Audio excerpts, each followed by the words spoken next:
আসসালামু আলাইকুম ওয়া রাহমাতুল্লাহি ওয়া বারাকাতুহু। আমাদের মোকালামাটির আগে আমরা একটা ছোট্ট করে গজল বলে শোনাবো। ও মেয়ে তুমি পর্দা করো, করো রে হিজাব, নইলে তোমার কবরে হবে ভয়ঙ্কর আযাব।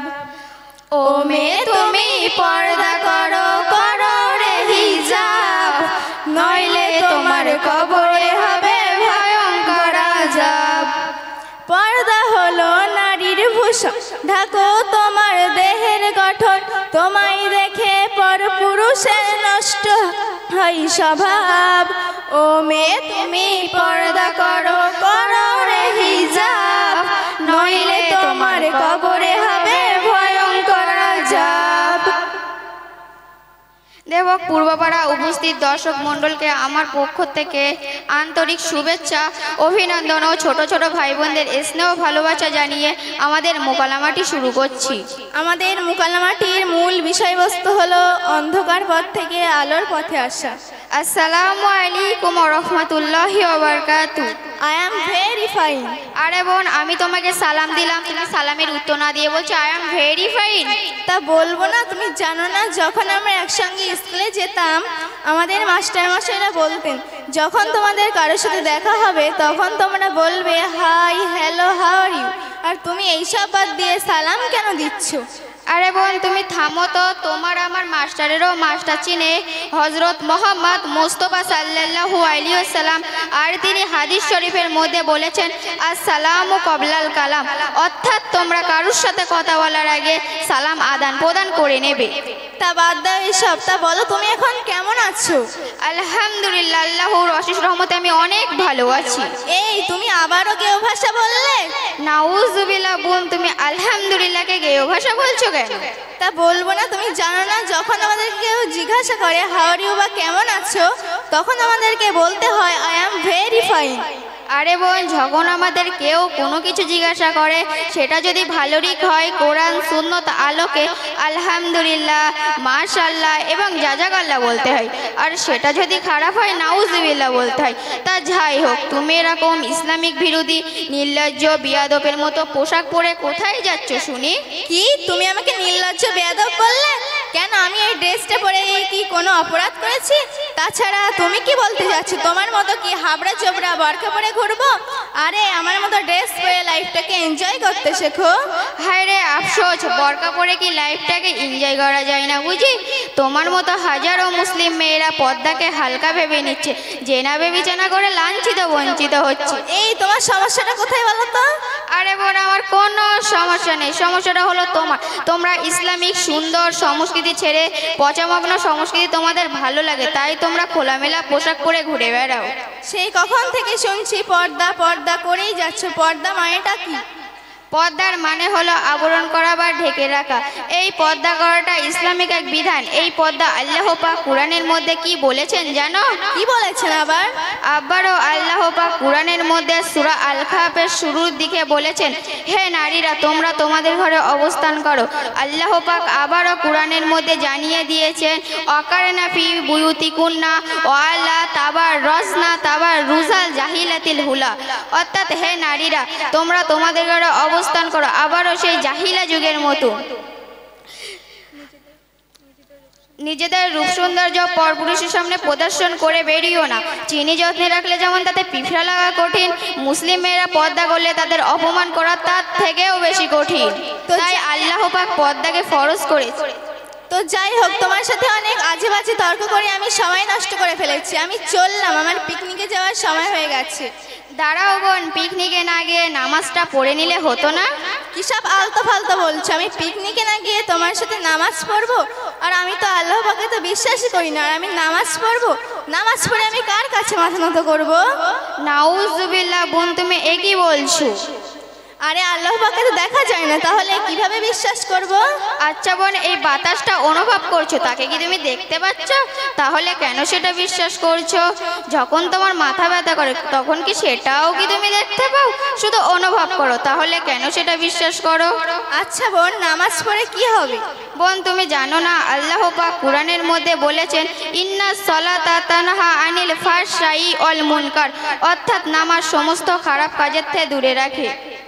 এবং তার পরপরই আমাদের প্রিয় নবী হযরত মুস্তাফা সাল্লাল্লাহু আলাইহি ওয়াসাল্লাম আর তিনি হাদিস শরীফের মধ্যে বলেছেন মিফতাহুল জান্নাতের সালাহ, অর্থাৎ বেহেশতের চাবি হলো নামাজ। আরে বোন, আমার বয়স আগে 70-80 বছর হোক, থুরথুরে বুড়ি হব, উঠতে গেলে লাঠি, বসতে গেলে মাটি, মা গো বাবা গো বলে চিৎকার করব, তখন ঠিক জান্নাতের চাবি তৈরি করে নেব। বোন, তুমি বলছো 70-80 বছর হলে নামাজ পড়বো। বোন, তুমি কি জানো না আল্লাহ পাক বলেছে যে যৌবন বয়সের ইবাদত আমার কাছে বেশি গ্রহণযুক্ত।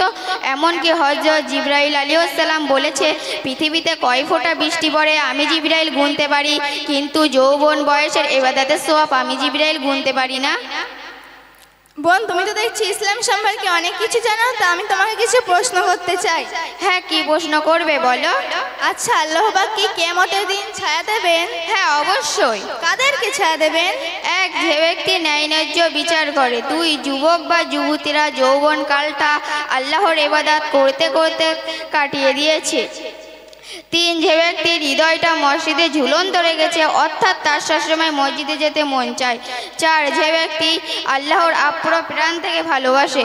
পাঁচ, যে ব্যক্তি প্রেম ভালোবাসার জন্য অহংকার করে কিন্তু সে প্রত্যক্ষিণ আল্লাহকে ভয় করে। ছয়, যে ব্যক্তি গোপনে দান করে। সাত, যে ব্যক্তি গোপনে নির্জনে আল্লাহর জন্য জিকির করে। আচ্ছা বোন, তোমাকে এত কিছু শোনালাম, তাও কি তোমার নামাজ পড়তে ইচ্ছা করছে না? কে বলেছে আমার নামাজ পড়তে ইচ্ছে করছে না? আমি না হয় শুধু নামাজ পড়ি না, কিন্তু নামাজের বিষয়ে আমি সব কিছু জানি। বোন, তুমি বলো তো নামাজ কয় ওয়াক্ত? নামাজ তো 5 ওয়াক্ত। বোন, তুমি বলো তো ফজরের নামাজ কয় রাকাত? ও, এ কথা তো আমি তুড়ি মেরে বলতে পারবো, ফজরের নামাজ 6 রাকাত। ওহ, আমি বুঝলাম। বোন, তুমি ছানাটা বলো তো। এই, তুমি কি আমাকে পাগল ভাবছো? আমাকে দেখে কি তোমার মিষ্টির দোকানের ময়রা মনে হচ্ছে যে ছানা কিভাবে বানাতে হয় সেটা বলবো? আর তুমি এক কাজ করো, আমার ফোনটা 2 দিনের জন্য ধার নাও, নেটে গিয়ে সার্চ করো ছানা কিভাবে বানাতে হয় বলে দেবে। আর সেটাও যদি না পারো তাহলে আমি টাকা দিচ্ছি, মিষ্টির দোকানে গিয়ে ছানা কিনে খেয়ে নিও, আর ছানা বানানো শিখতে হবে না। আরে বোন, আমি তোমার যে ছানার কথা বলছি সে ছানা নয়। আরে বোন, ছানা কি আবার 2 ধরনের হয় না? বোন, তুমি বলছো খাবার ছানার কথা, আমি বলছি নামাজের ছানার কথা। ও, এ কথা তো প্রথমে একটু বলে দাও। সুবহানাকা আল্লাহুম্মা। থাক, আর বলতে হবে না। সুবহানাকা আল্লাহুম্মা সানা আলা মাখানি। বোন, তোমার হয়নি, আমি বলছি সুবহানাকা আল্লাহুম্মা ওয়া বিহামদিকা ওয়া তাবারাকা ইসমুকা ওয়া তাআলা জাদ্দুকা ওয়া লা ইলাহা গায়রুকা। বোন, আমি ইসলাম সম্পর্কে অনেক তর্ক করে ফেলেছি, আসলে আমি ইসলাম সম্পর্কে কিছুই জানি না। আমাকে ইসলামের পথে আসতে হলে কি কি করতে হবে? বোন, তোমাকে তওবা করে নিতে হবে এবং আমাদের মক্তবের হুজুর মাওলানা আতিয়ার রহমানের কাছে পড়তে হবে। ইনশাআল্লাহ আমি কালই তোমাদের মক্তবে পড়তে যাব আর ভর্তি হব। আর বোন, আমি তোমাকে আরো কিছু প্রশ্ন করতে চাই। হ্যাঁ, কি প্রশ্ন করতে চাও? করো না। আচ্ছা, আমি যদি নামাজ পড়ি তাহলে কোন দিকে ফিরে পড়বো? বোন, তুমি জানো না আল্লাহ পাক কোরআনের মধ্যে বলেছেন তোমরা মসজিদ হারাম মক্কায় খানে কাবার দিকে ফিরে নামাজ আদায় করবে। আচ্ছা বোন, আমি যদি নামাজ পড়ি তাহলে কিভাবে আদায় করব? বোন, তুমি জানো না আল্লাহ পাক কোরআনের মধ্যে বলেছেন তোমরা সৃষ্টিচারী শুদ্ধভাবে নামাজ আদায় করবে। আচ্ছা বোন, আমি যদি নামাজ পড়ি তাহলে আল্লাহ পাকের কাছে কিভাবে দোয়া চাইবো? বোন, তুমি এটাও জানো না আল্লাহ পাক কোরআনের মধ্যে বলেছেন তোমরা যখন আমার কাছে দোয়া চাইবে নম্র ও ভদ্রতার সাথে দোয়া চাইবে। বোন, তোমাকে অনেক অনেক ধন্যবাদ আমাকে অন্ধকার পথ থেকে আলোর পথে নিয়ে আসার জন্য। ধন্যবাদ আমাকে দিতে হবে না, ধন্যবাদ মহান আল্লাহ তাআলাকে দাও। বোন, তুমি তোমাদের মক্তবের নামটা বলো। আমাদের মক্তবের নামটা হলো দেবক পূর্বপাড়া সিদ্দিকিয়া কোরআনিয়া মাদ্রাসা। বোন, চলো তাহলে কাল মক্তবে দেখা হবে। তাহলে চলো। আসসালামু আলাইকুম ওয়া রাহমাতুল্লাহি ওয়া বারাকাতুহু।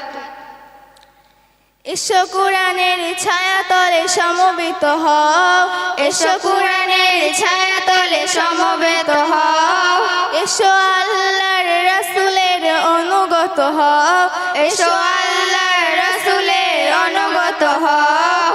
আমাদের